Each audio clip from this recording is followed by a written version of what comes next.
Everyone, welcome back to this YouTube channel. So आज की video हमारी एनसीईआरटी सॉल्यूशंस के ऊपर होने वाली है। केमिकल कंट्रोल एंड इंटीग्रेशन वाला चैप्टर है ये, क्लास 11th का, और ह्यूमन फिजियोलॉजी का चैप्टर है। काफी इंपॉर्टेंट चैप्टर है। आपको पता है कि काफी ज्यादा वेटेज भी लेकर ये बैठता है, क्योंकि आपको पता है कि इसमें काफी सारी चीजें रट्टा मारने वाली हैं।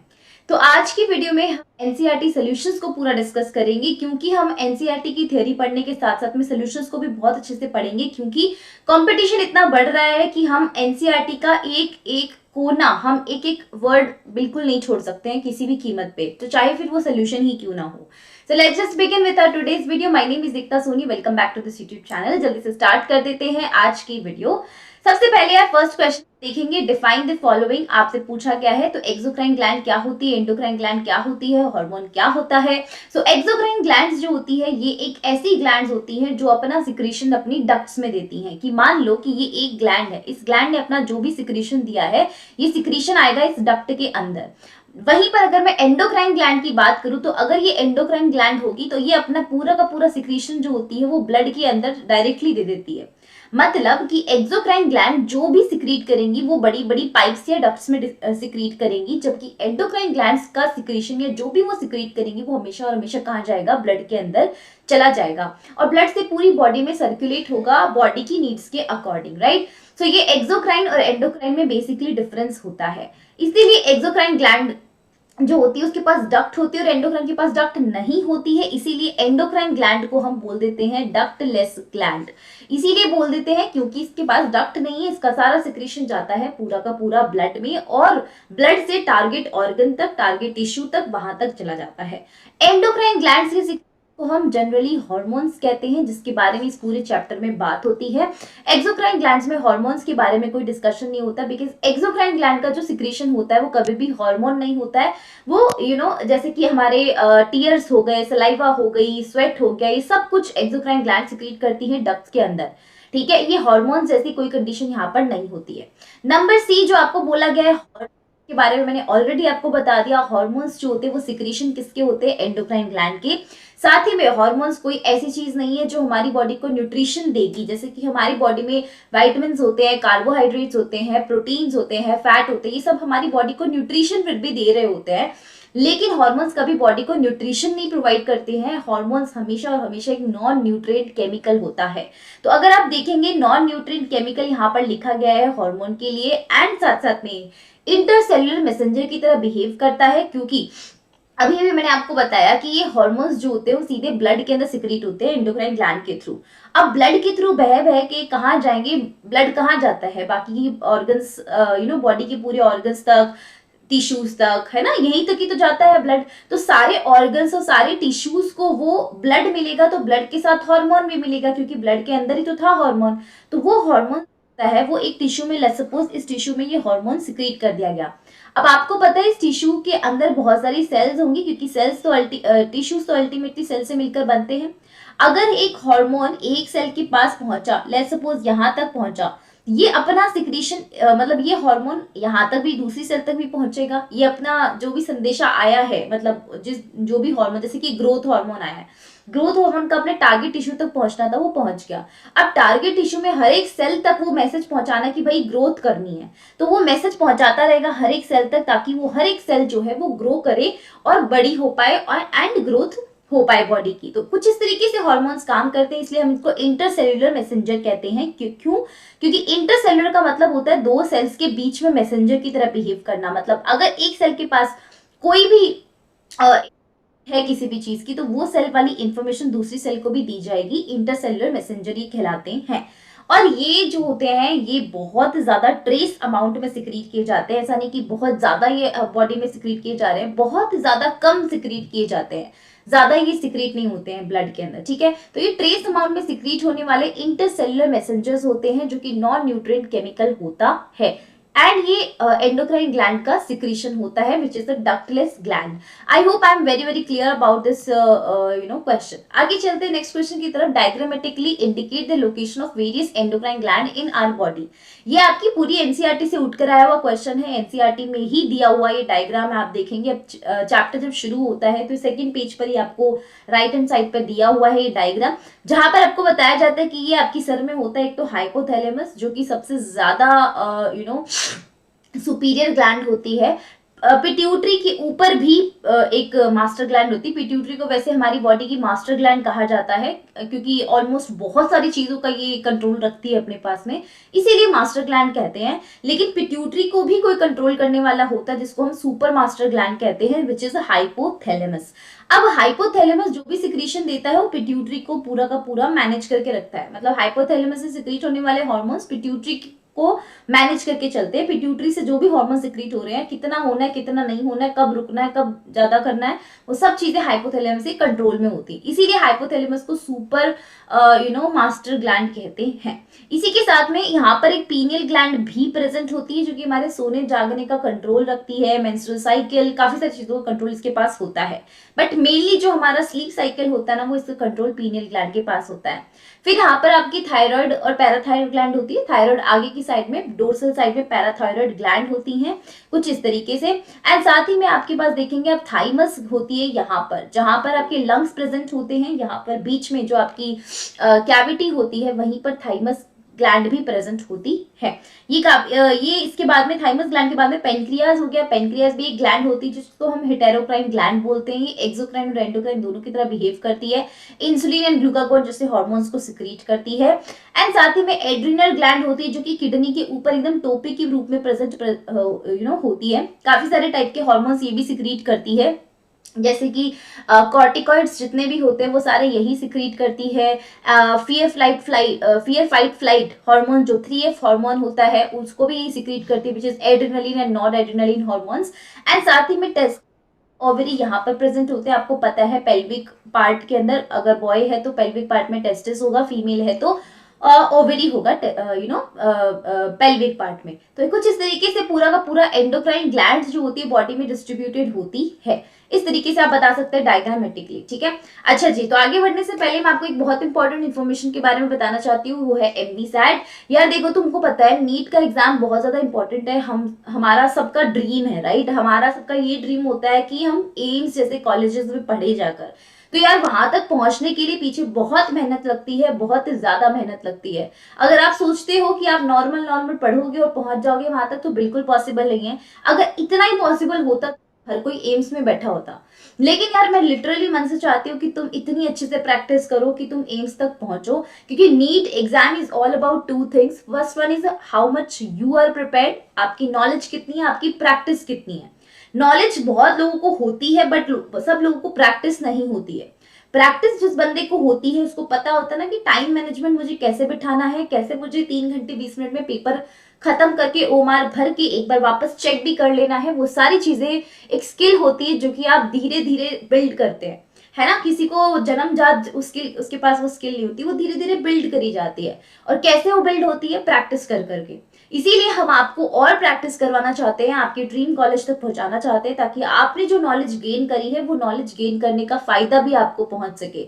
ऐसा ना हो कि सिर्फ आप रट्टू तोते की तरह रट के बैठ गए हो और आप एक्सपेक्ट कर रहे हो कि नीट एग्जाम क्लियर करके आप एम्स तक पहुंच पाएंगे। बिल्कुल भी नहीं।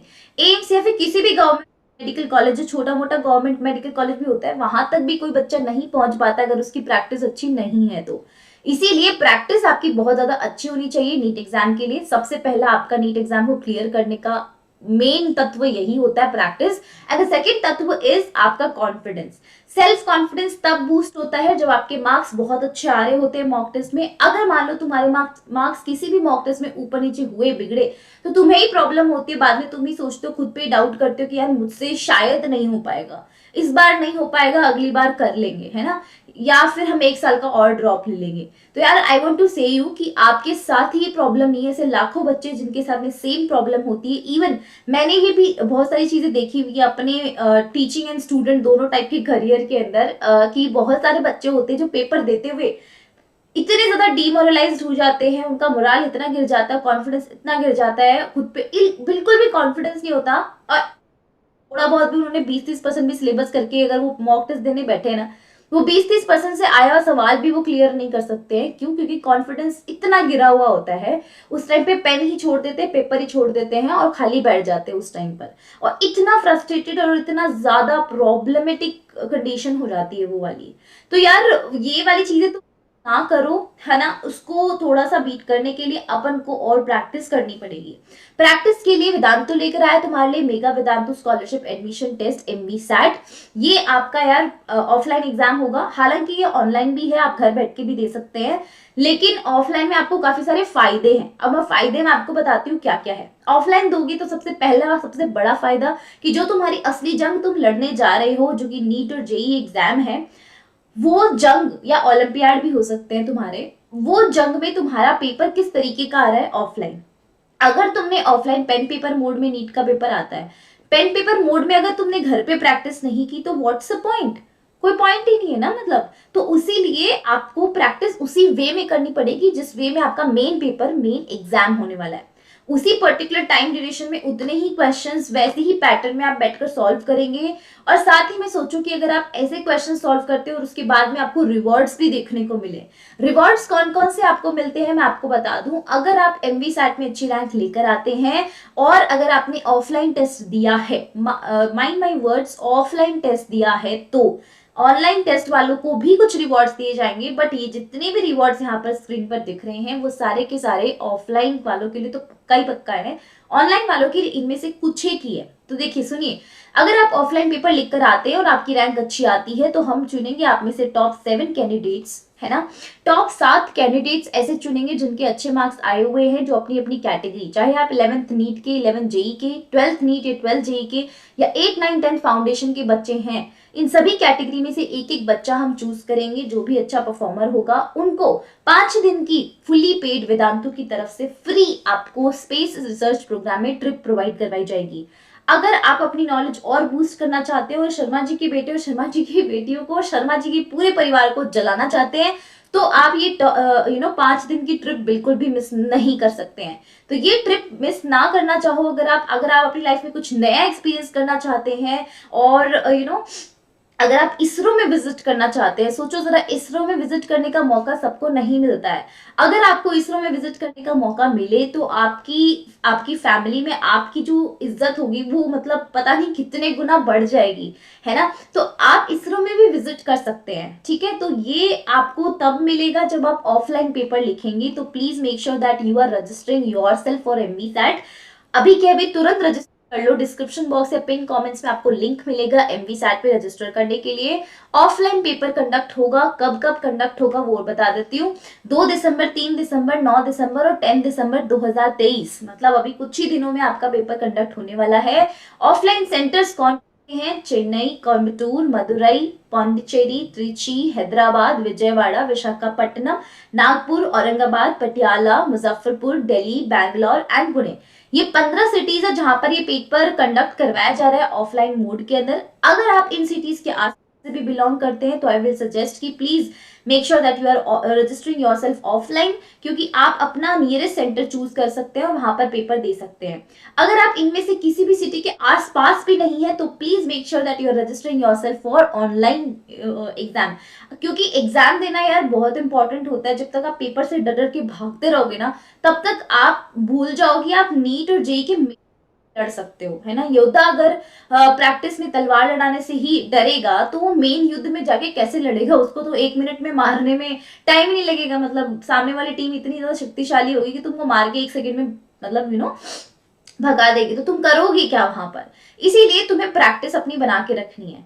अश्योर्ड स्कॉलरशिप आपको 100% तक मिल सकती है ऑफलाइन एंड ऑनलाइन कोर्सेज के अंदर। ये और मैं आपको बता दूं कि जो भी बच्चा ऑफलाइन पेपर देगा उस बच्चे को, जितने भी बच्चे ऑफलाइन पेपर देंगे, चाहे तुम्हारी रैंक अच्छी आए ना आए, तुमको 10% का ऑफ पक्का मिलेगा अगर तुम किसी भी वेदांतों के ऑफलाइन या ऑनलाइन कोर्स को परचेज करते हो। अगर तुमने ऑनलाइन पेपर दिया है तो तुम्हारी रैंक देखी जाएगी, अगर तुम्हारी रैंक अच्छी आई है तो ही तुम्हें स्कॉलरशिप मिलेगी। Let me be very clear to you, क्योंकि तुम्हें पता होना चाहिए कि क्या क्या चीजें हैं। तो ऑफलाइन अगर पेपर दोगे तो हर एक बच्चा, चाहे तुम्हारी रैंक आए ना आए, हमें नहीं फर्क पड़ रहा, आप 10% भी एलिजिबल हो ऑफलाइन एंड ऑनलाइन कोर्सेज के लिए। बट अगर आप ऑफलाइन पेपर नहीं दे रहे, ऑनलाइन घर बैठे पेपर दे रहे हैं, तो पेपर में चाहे आप मतलब आप चाहे कितने भी पेपर दे रहे हो, अगर आपकी रैंक अच्छी नहीं, स्कॉलरशिप देने के चांसेस हमारी तरफ से कम हो जाएंगे। तो that is why I am telling you, और अगर आपकी ऑफलाइन में अच्छी रैंक आती है तो आपको 100% तक की स्कॉलरशिप मिलेगी, मतलब वेदांतों के सारे कोर्सेज आपको फ्री अवेल हो जाएंगे। मतलब बेसिकली नीट और जेई की पढ़ाई आप खुद से या खुद को स्पॉन्सर कर सकते हो, आपको अपने पेरेंट्स के ऊपर बिल्कुल डिपेंड होने की जरूरत नहीं है और आपके पेरेंट्स को बिल्कुल भी बोझ देने की जरूरत नहीं है आपकी पढ़ाई का, आप खुद मैनेज कर सकते हो। साथ ही में ये जो गुडीज हैं, ड्रोन, स्मार्ट डिवाइसेस वगैरह, स्मार्ट वॉचेस वगैरह, ये सब आपको मिल सकती हैं, चाहे फिर वो ऑफलाइन या ऑनलाइन किसी भी मोड में बच्चा पेपर दे रहा हो। 3 मंथ का फ्री सब्सक्रिप्शन तो डाउट ऐप के ऊपर आपको दिया जाएगा एंड आपको परफॉर्मेंस रिपोर्ट कार्ड, आपका ऑल इंडिया रैंक बताई जाएगी। ऑल इंडिया लेवल पे आपकी प्रैक्टिस हो रही है, सोचो जरा कितना ज्यादा बड़ा इवेंट है आप लोगों के लिए, कितना ज्यादा बड़ी अपॉर्चुनिटी है। मतलब मैं होती तो बिल्कुल भी मिस नहीं करती इसे, है ना। और मैं जल्दी से जाके डिस्क्रिप्शन बॉक्स और कमेंट सेक्शन में जाके रजिस्टर जरूर करती खुद को, तो प्लीज जाइए फटाफट से रजिस्टर जरूर करिए खुद को and let me know in the comment section अगर आपने रजिस्टर कर लिया है, ठीक है। तो चलिए चलते हैं आगे की तरफ। एमवी सैट के बारे में मैंने आपको बताया, अब हम थोड़े से और क्वेश्चंस प्रैक्टिस कर लेते हैं। List the hormone secreted by the following. तो देखो यार, हाइपोथैलेमस कौन कौन से हार्मोन सीक्रेट करता है आपको पता है कि एक तो आरएच टाइप के सीक्रेट करता है और एक आपके इनहिबिन हार्मोन्स जो होते हैं वो सीक्रेट करता है। आरएच कौन से हार्मोन्स होते हैं? हार्मोन्स होते हैं रिलीजिंग हार्मोन। आईएच होते बेटा जी इनहिबिटिंग हार्मोन, ठीक है। तो आपके पास में टीआरएच हाइपोथैलेमस है which is thyrotropin releasing hormone. साथ ही में बेटा आपके पास में एक एड्रेनोकॉर्टिकोट्रोफिक रिलीजिंग हार्मोन यानी कि एडीआरएच होता है ना।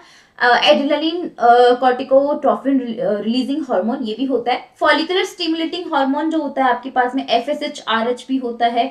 ल्यूटिनाइजिंग रिलीजिंग हार्मोन एलएचआरएच भी होता है। ग्रोथ रिलीजिंग हार्मोन जीआरएच भी होता है। ग्रोथ रिलीजिंग हार्मोन के साथ इनहिबिटिंग हार्मोन भी होता है, मतलब ग्रोथ के लिए रिलीजिंग और इनहिबिटिंग दोनों प्रोवाइडेड है।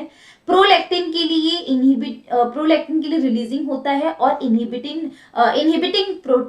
हार्मोन्स भी प्रोवाइडेड होते हैं। साथ ही में मिलेनोसाइट जो होता है एमएसएचआरएच जो होता है मिलेनोसाइट स्टिमुलेटिंग हार्मोन का रिलीजिंग हार्मोन भी होता है और आपके पास में इनहिबिटिंग हार्मोन भी होता है। तो बेसिकली मेरे कहने का मतलब है कि हाइपोथैलेमस जितने भी हार्मोन्स रिलीज करता है उनमें से आरएच और आईएच की कैटेगरीज होती हैं। तो आईएच जो हार्मोन्स होते हैं, इनहिबिटिंग हार्मोन्स जो होते हैं वो 3 ही होते हैं, बाकी सारे नहीं होते हैं। यानी कि आपको कोई बोले कि एफएसएचआरएच का क्या ऑल्टरनेट एफएसएचआईएच अवेलेबल है, तो आप बोलेंगे नहीं अवेलेबल है। तो आपको बताना कि जीआईएच जो होता है ग्रोथ इनहिबिटिंग हार्मोन और ग्रोथ रिलीजिंग हार्मोन, ग्रोथ के लिए रिलीजिंग एंड इनहिबिटिंग दोनों है, प्रोलैक्टिन के लिए दोनों है और मेलेनोसाइट स्टिमुलेटिंग हार्मोन के लिए दोनों प्रोवाइडेड है। तो कुछ इस तरीके से आगे बात करते हैं पिट्यूटरी। पिट्यूटरी आपको पता है कि एफएसएच सीक्रेट करती है, एलएच सीक्रेट करती है, थायराइड स्टिमुलेटिंग हार्मोन सीक्रेट करती है, एडेनोकॉर्टिकोट्रोफिक हार्मोन सीक्रेट करती है। ऐसे तरीके से सोमेटोट्रोफिक या ग्रोथ हार्मोन आप बोल सकते हैं, इसको सीक्रेट करती है, प्रोलैक्टिन सीक्रेट करती है एंड साथ प्रोलैक्टिन को अपन ल्यूटियोट्रोफिक भी बोलते हैं।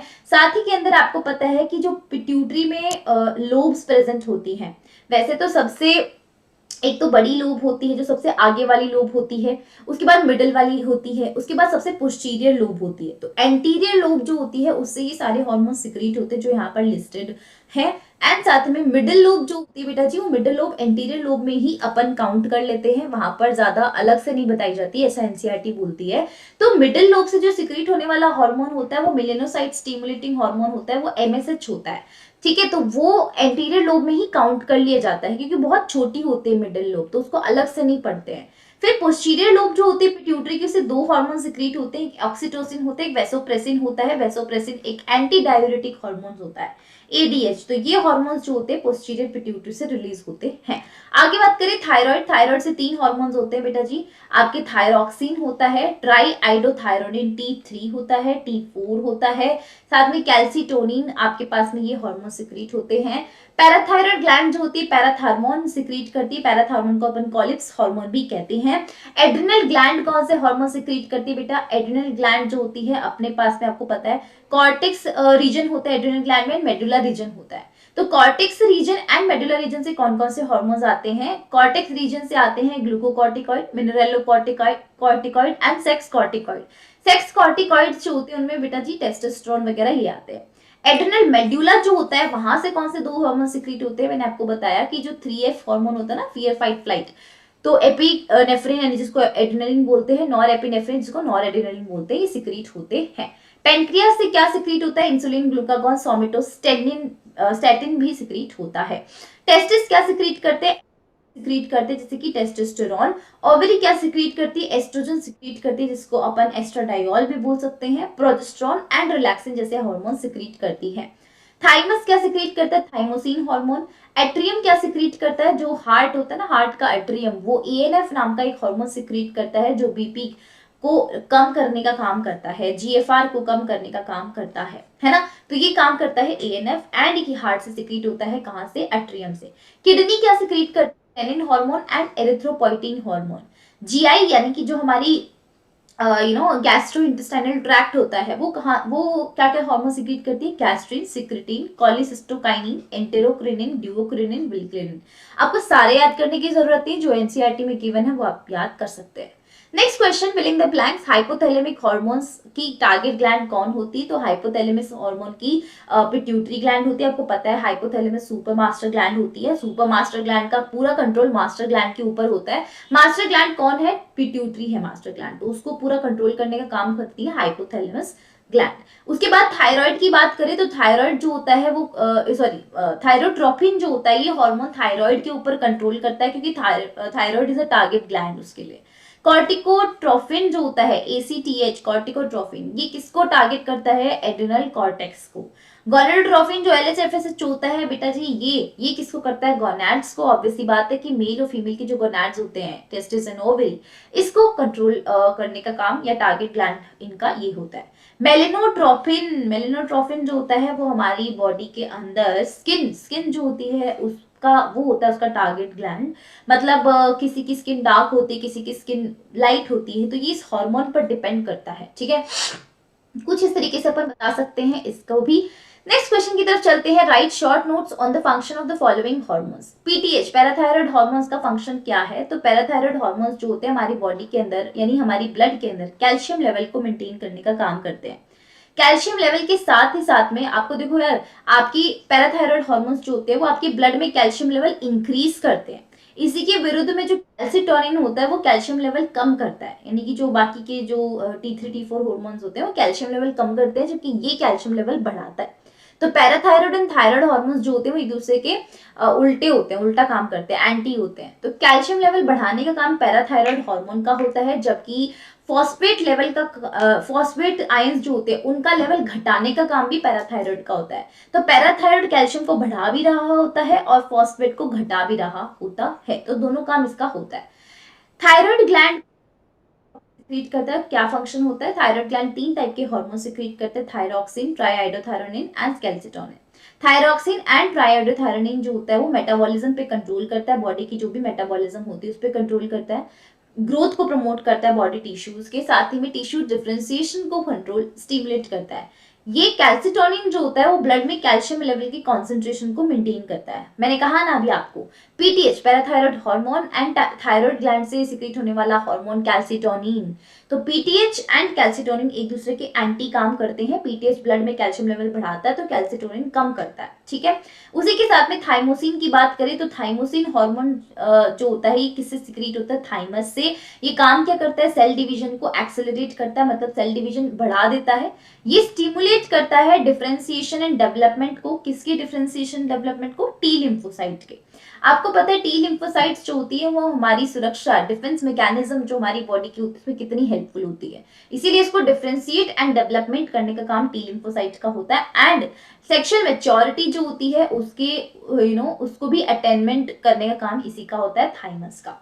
एंड्रोजन जो होता है, एंड्रोजन ये सिक्रीट होते हैं टेस्टिस से, और ये मेल रिप्रोडक्टिव सिस्टम से ही मेल रिप्रोडक्टिव सिस्टम के जो भी फंक्शंस होते हैं उनको स्टिमुलेट करने का काम करते हैं, मतलब उसकी एक्टिविटी को बढ़ाने का काम करते हैं।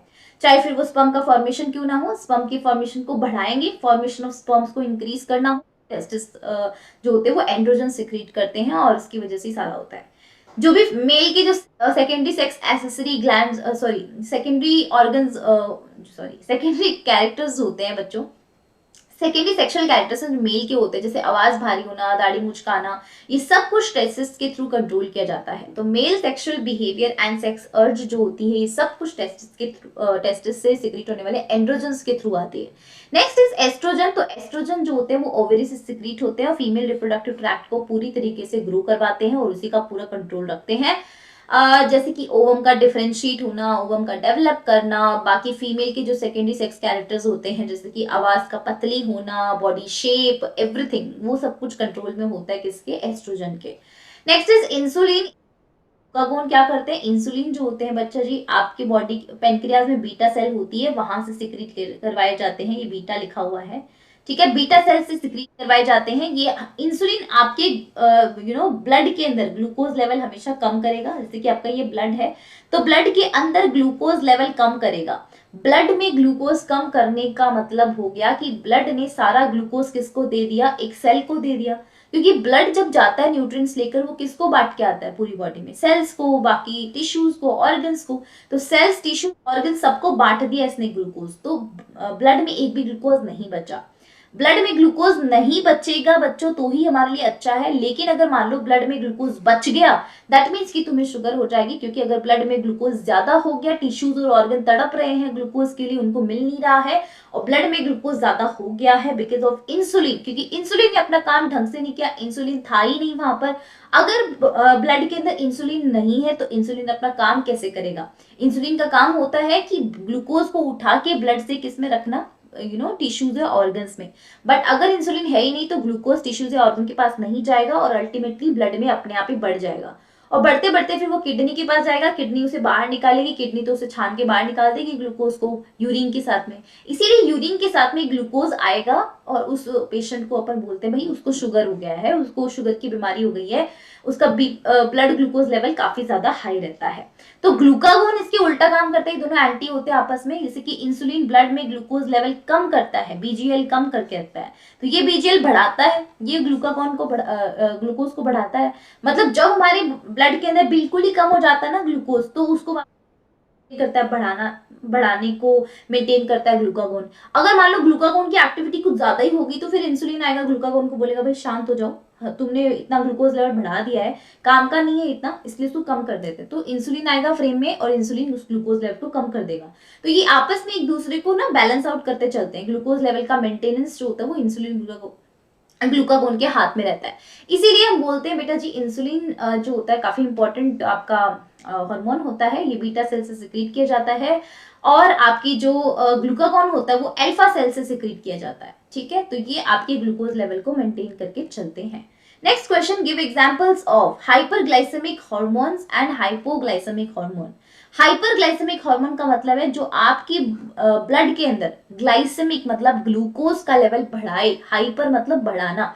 अगर ब्लड में ग्लूकोज बढ़ा रहा है तो वो कौन सा हार्मोन है, अभी बताया मैंने, ग्लूकागोन। जो हाइपोग्लाइसेमिक होगा, हाइपो का मतलब होता है कम, अगर ब्लड में ग्लूकोज का लेवल कम करके कोई चल रहा है हार्मोन तो वो हाइपोग्लाइसेमिक है, मतलब इंसुलिन वो होता है। हाइपर कैल्सियमिक का मतलब होता है अगर ब्लड में कैल्शियम लेवल बढ़ाया जाए, तो मैंने आपको बताया पीटीएच पैराथायराइड हार्मोन हमेशा कैल्शियम लेवल को बढ़ाता है। गोनेडोट्रोपिक हार्मोन जो होते हैं ये होते हैं एफएसएच एंड एलएच, ठीक है। प्रोजेस्टेशन हार्मोन जो होते हैं ये कौन से होते हैं, प्रोजेस्टेरॉन, आपको पता है, इसके नाम से पता चल रहा है। ब्लड प्रेशर को लो करने वाला हार्मोन कौन सा होता है, एएनएफ, जो कि हार्ट में अट्रियम से सिक्रीट होता है। Androgen and estrogen, androgen testosterone, estrogen estradiol, ठीक है, ये हो जाता है। Which hormone deficiency is responsible for the following. आपको पता है डायबिटीज मेलाइटिस किससे होता है। डायबिटीज दो तरीके के होते हैं, एक तो होता है ये डायबिटीज मेलाइटिस और एक होता है डायबिटीज इंसिपिडस, ठीक है। तो ये मैं शायद स्पेलिंग गलत कर रही हूँ, I don't know. Diabetes insipidus जो होता है वो बेटा एडीएच की कमी से होता है। अगर मैं बोलूं कि इंसुलिन की कमी से कौन सी बीमारी होती है तो बोलेंगे डायबिटीज मेलाइटस। एडीएच की कमी से कौन सी बीमारी होती है, डायबिटीज इंसिपिडस, ठीक है। तो ये हो जाता है। इंसुलिन जो होता है वो इसकी कमी से होगा। गॉइटर किसकी कमी से होता है, थायराइड हार्मोन्स जो होते हैं उनकी कमी से गठिया रोग या गॉइटर हो जाता है। क्रेटिनिज्म जो होता है ग्रोथ हार्मोन की कमी से होता है बेटा जी। एंड सॉरी यहाँ पर कुछ गड़बड़ है, नहीं, ग्रोथ हार्मोन नहीं, थायरोक्सिन हार्मोन से, नहीं कि T3 T4 ही होते हैं बच्चों, बताओ मेरी ही है ना। T3 T4 जो होता है ये ही, इसकी कमी से ही क्रेटिनिज्म होता है, ये एनसीईआरटी में भी लिखा हुआ है। तो ये हो जाएगा आपका बिल्कुल करेक्ट आंसर। आगे चलते हैं, briefly mention the mechanism of the action of FSH. FSH कैसे काम करता है? देखो यार, एफएसएच जो होता है वो एक ग्लाइकोप्रोटीन होता है। ग्लाइकोप्रोटीन मतलब एक प्रोटीन हार्मोन है ना। लिपिड हार्मोन यानी फैट वाले हार्मोन्स पता है कौन से हैं? सिर्फ दो ही टाइप के फैट हार्मोन्स होते हैं। एक आपकी सेक्स हार्मोन्स, जैसे कि मेल में टेस्टोस्टेरोन, फीमेल में एस्ट्रोजन्स, ठीक है। एंड साथ में एड्रिनल कॉर्टेक्स के जो हार्मोन्स होते हैं, जैसे कि आपके कॉर्टिकॉइड्स हो जाते हैं, है ना, एड्रिनोकॉर्टिकॉइड्स होते हैं, है ना, ग्लूकोकॉर्टिकॉइड्स होते हैं, एल्डोस्टेरोन, ग्लूकोकॉर्टिकॉइड में कॉर्टिसोल वगैरह। ये एड्रिनल कॉर्टेक्स वाले जो हार्मोन्स होते हैं वो भी स्टीरॉइड होते हैं। तो स्टीरॉइड ज्यादा हार्मोन्स नहीं है आपके, sex hormones and adrenal cortex वाले हार्मोन्स स्टीरॉइड होते हैं, जबकि बाकी ऑलमोस्ट जितने भी होते हैं प्रोटीन वाले होते हैं और कुछ विटामिन वाले भी होते हैं। तो प्रोटीन वाले ये हार्मोन्स जो होते हैं, ये एफएसएच प्रोटीन हार्मोन है, यानी लिपिड में सॉल्युबल नहीं। अब भाई प्रोटीन में सॉल्युबल तो लिपिड में कैसे होगा? इसीलिए कभी भी टारगेट सेल्स के अंदर सीधे एंटर नहीं कर सकता है। इसीलिए आपको पता है हार्मोन्स हमेशा कैसे काम करते हैं। हार्मोन जैसे कि ये ब्लड है ना, इस ब्लड में ये हार्मोन आया, अब इस हार्मोन को अपने टारगेट टिश्यू तक जाना है। ये येलो सिंबल आ रही हार्मोन, इस ब्लड से निकल कर ये कहाँ जाएगा? टारगेट टिश्यू तक, कि इसके अंदर जाऊं मैं अपनी एक्टिविटी शो करूं।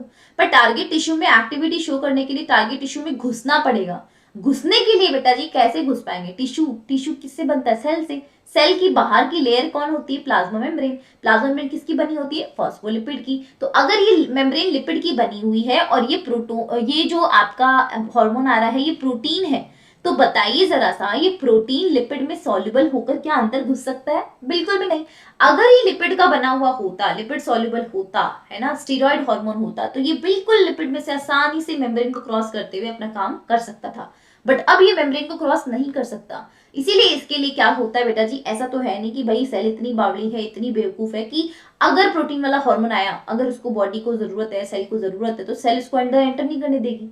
हालांकि मेम्ब्रेन से नहीं आ सकता, बट और भी तो रास्ते होते हैं। सामने वाले दरवाजे से नहीं आ सकते तो पीछे वाले से आ जाओ, है ना। तो ये क्या है, यहाँ पर आपका दरवाजा बनाया। दरवाजा कुछ नहीं है, इसका रिसेप्टर है। स्पेसिफिक रिसेप्टर होता है एक हार्मोन के लिए सेल के ऊपर, कि भाई इस रिसेप्टर से आकर ये हार्मोन बंद जाएगा। डायरेक्टली एंटर नहीं करेगा बट इनडायरेक्टली एंटर करेगा। ये हार्मोन आएगा, इस रिसेप्टर से आके बंद जाएगा। इसको बोलते हैं एचआरसी।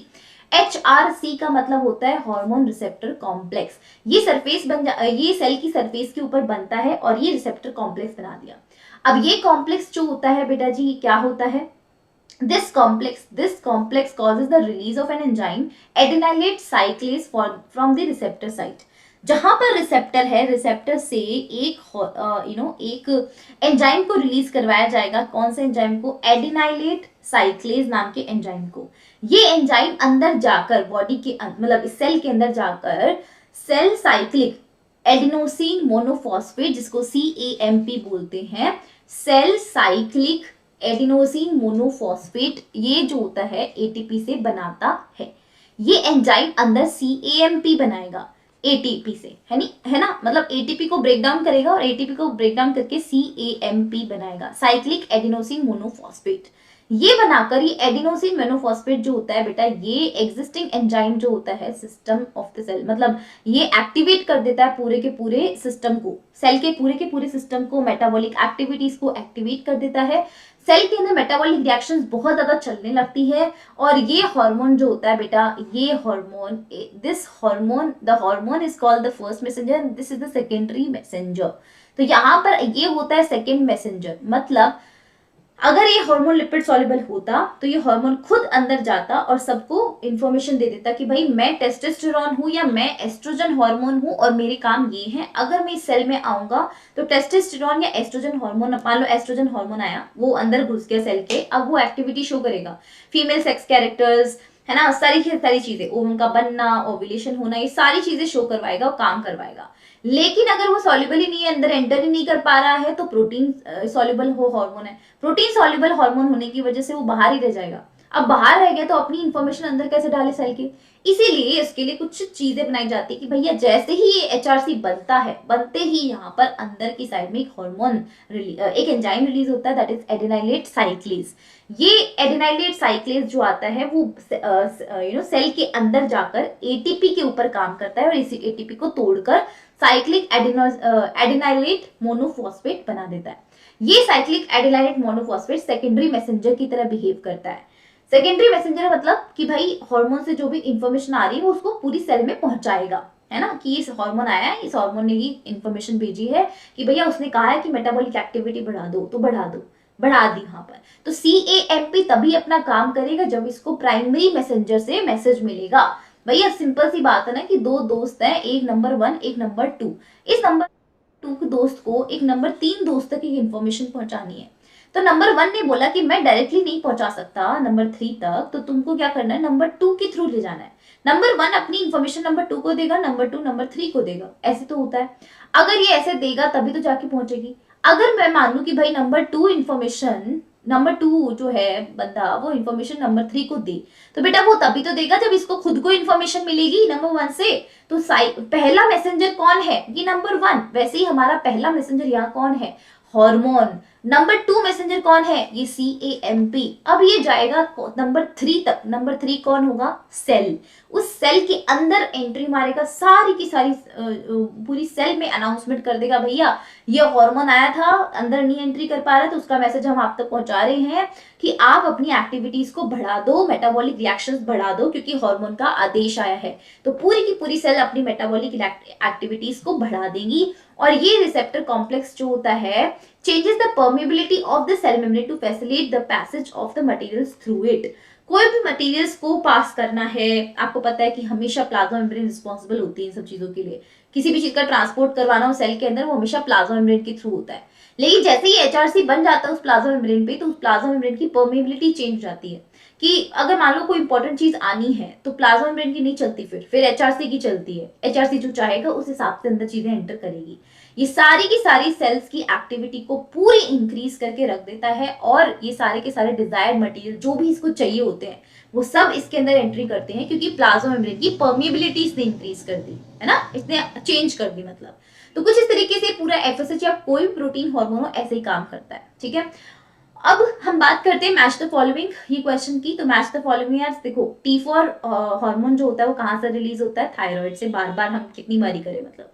PTH जो होता है पैराथायराइड से, GnRH हाइपोथैलेमस से, LH जो होता है बेटा जी वो कहाँ से आया, पिट्यूटरी से, है ना। GnRH हाइपोथैलेमस से हो गया, LH पिट्यूटरी से हो गया। तो कुछ इस तरीके से आपका मैचिंग भी हो गया है।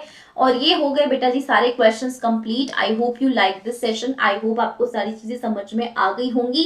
Please do let me know in the comment section आपको कैसी लगी ये वीडियो, और अगर यूजफुल लगी हो, थोड़ी भी अच्छी लगी हो, प्लीज वीडियो को लाइक कर देना, शेयर कर देना, चैनल को सब्सक्राइब करके जाना, एंड वीडियो को शेयर जरूर करना अपने सारे फ्रेंड्स के साथ में। और MVSAT में जरूर रजिस्टर कर लेना, डिस्क्रिप्शन बॉक्स और पिन कमेंट्स में लिंक है।